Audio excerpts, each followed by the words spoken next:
but it is cringeworthy, and it gets worse from there. Joining us now, Crystal Wright, author of Con Job and the editor of ConservativeBlackChick.com. Crystal, great to see you this morning. So, thanks, Tucker. We're learning an awful lot from these emails, not really being covered outside of here.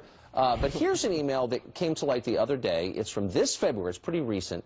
And it's from the political director of the Hillary campaign. And she asked this before one of Hillary's speeches to a black group. She says, "Is everyone comfortable with Hillary saying, quote, yo mama?" And she gets this response from one of Hillary's policy people, Maya Harris, who says, "No, please let's revise." That almost sounds like a parody. Yo mama? I mean, I don't really know what to say other than the obvious thing, which is it seems very patronizing to me. Well, this is what Democrats do. 4 years, they run the same insulting, pandering playbook to win black votes.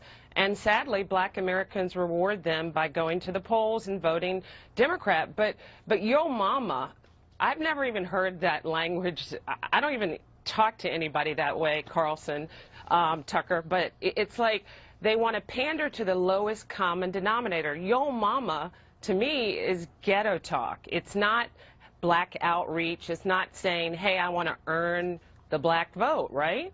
No, I mean, again, I don't even know what to say. I don't even want to weigh in it. I find it so embarrassing that they would say something like that, even in an email, but it's deeply revealing of their attitudes. So at another point, we're learning from these emails, Hillary met with Black Lives Matter activists in Ohio after her supporters, some of her staff, referred to them, and I'm quoting now, as yuck in emails. So even her staff is, worried about the Black Lives Matter people, but she feels compelled to meet with them anyway because how can she not? She needs to win the vote. What's your take on that? Well, it's just like Donald Trump said in the last debate. Hillary Clinton is two-faced. She will say and do anything to get elected. Meanwhile, in private, she and her campaign thinks the Black Lives Matter movement is gross, it's yucky. In public, she's all smiles, pandering. I love Black Lives Matter.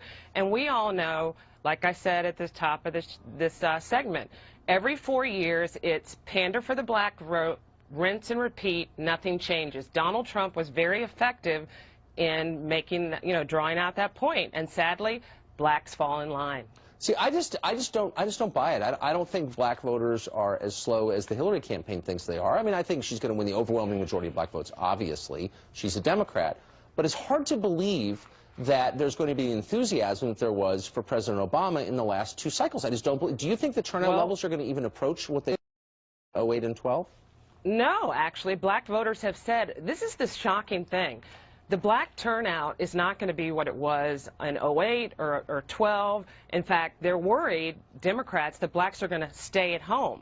But at the same time, they won't even consider, and I'm not saying Donald Trump hasn't given people plenty of ammunition to say, hey, don't vote for me, but they won't even consider looking at his agenda, that's right, his inner city agenda. And I think that's really tragic. Black voters are not stupid, but black voters, you need to give both parties a shot. Why stay at home is what I say. Yeah, that's right. Though it would have, in effect, the same outcome. If black voters stay at home in any number at all, Hillary will lose.